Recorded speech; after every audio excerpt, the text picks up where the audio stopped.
Nasıl hayatta yarım kalmış hikayelerimiz varsa, hayatta bizim dışımızda beraber kullandığımız bir sürü şeyin de bizim yüzümüzden ya da kendi yüzünden yarım kalan hikayeleri var.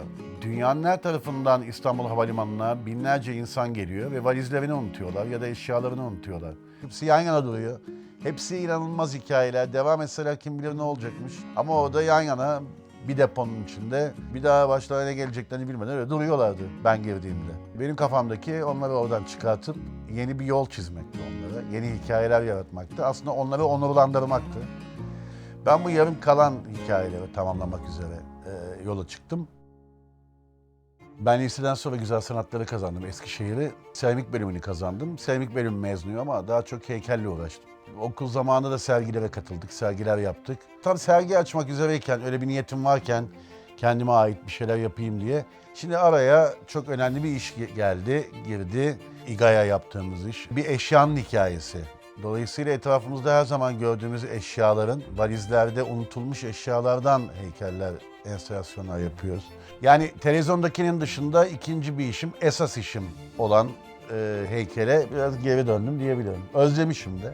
Vietnam'daki kadının biberonundan tut da öteki taraftaki amcanın şapkasına kadar bir depoya konuyor. Ve depoda aslında bir hayat hikayesi var, hepsinin yarım kalmış. Onları oradan kurtarmak, dışarıda onları daha anlamlandırmak üzere çıkan projede bunların ilk kaybolduğu anı Onların hepsi aslında o bagaj bandından kayarak girdi. Aynen, kayarak girdi. Dolayısıyla bunları kurtarabileceğimiz ilk konveyörde tek başına dönen valiz hikayesi, hani hepsi bulunmuş sahibi, bir tek bu kalmış. O kalmış. Bunların hikayelerinin ilk başladığı yer havalimanlarında konveyör. Çünkü konveyördeki bütün eşyalar sahiplerini bulduktan sonra o konveyörün bir duygusal yanı olur. Böyle tek başına bir valiz dönmeye başlar. Ya dersin ki bunun sahibi nerede yani? Ve o valiz döner sonra sahibinden çıkarsın. Valiz için düşünmeye başlarsın. Bu ne olacak diye. O valizin duygusallığından yola çıktım. O konveyör bir yere varmaz, bir yere gitmez. O klişe hayatın döngüsü gibidir. Gün içinde bizim yaptığımız ya da hayatta bizim yaptığımız gibi bir klişe dönüş, sıkıcı bir dönüş, boğulmuş bir dönüş. Dedim ki bu da dönüp duruyor. Duracak da ve kurtulamayacak unutulmuş eşya olmaktan. Dolayısıyla ben dedim önce konveyörü bozayım. Konveyörün gidişatını değiştirirsem valiz de buradan kurtulur. Ve konveyörün yolunu açtım. Konveyör yukarı doğru çıktı ve bir heykel haline geldi. Yani aşağısı konveyör gibi başlayıp yukarı doğru. Konveyörün gidiş yolunu da havalimanlarının içine yerleştirilen kameralardaki yürüyüş yollarının hızlı hallerine baktım. Oradan çıkarttım. Bir yürüyüş yolu deseni var konveyörde. İGA İstanbul Havalimanı olarak sanata ve sanatçıya çok büyük değer veriyoruz. Bu kapsamdaki çalışmalarımızı daha sürdürülebilir kılmak için oluşturduğumuz İGA Art inisiyatifi bünyesinde Beyazıt Öztürk'ün atölyesinde devam ediyor. İstanbul Havalimanı'nda unutulan eşyaların bir sanat eserine dönüşmesini burada hep birlikte deneyimledik. İstanbul Havalimanı olarak sadece bir havalimanı olmasının ötesinde ülkemizin kültürünü ve değerlerini de yansıttığımız, misafirlerimizin kendini iyi hissettiği, bizim değerlerimizi paylaştığı bir deneyimi yaşamasını istiyoruz.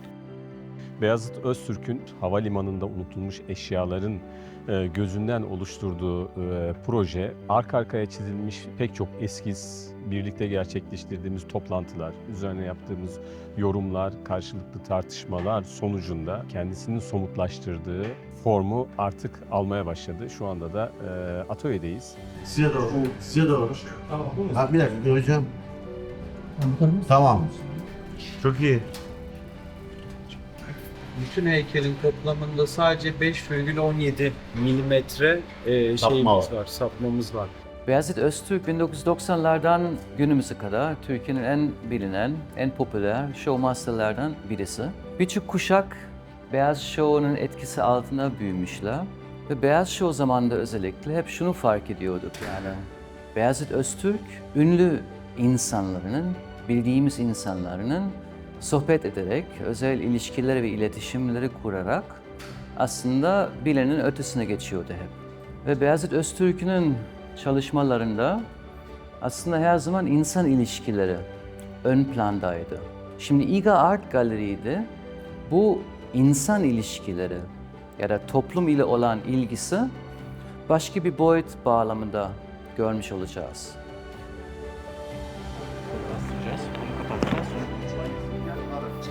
Burada da bunun simetrik olmayan.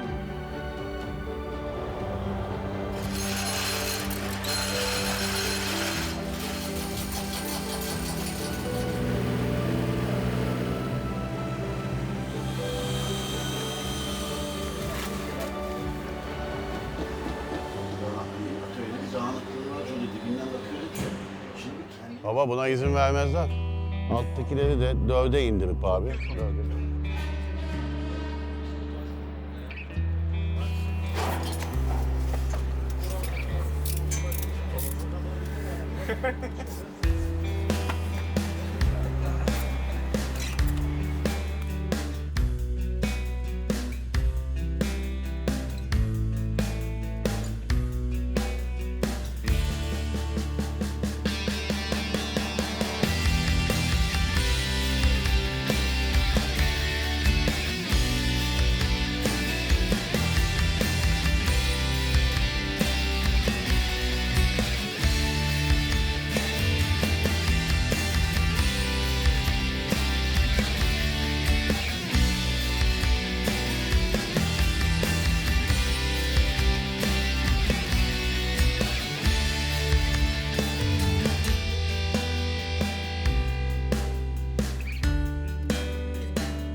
Şu anda bu havalimanının bir köşesinde birileri ağlıyor, birileri ayrılıyor, birileri kavuştuğu için seviniyor, birileri kucaklaşıyor. Bir ton duygu yaşanıyor. Bu duygulara da eşyalar şahitlik ediyor.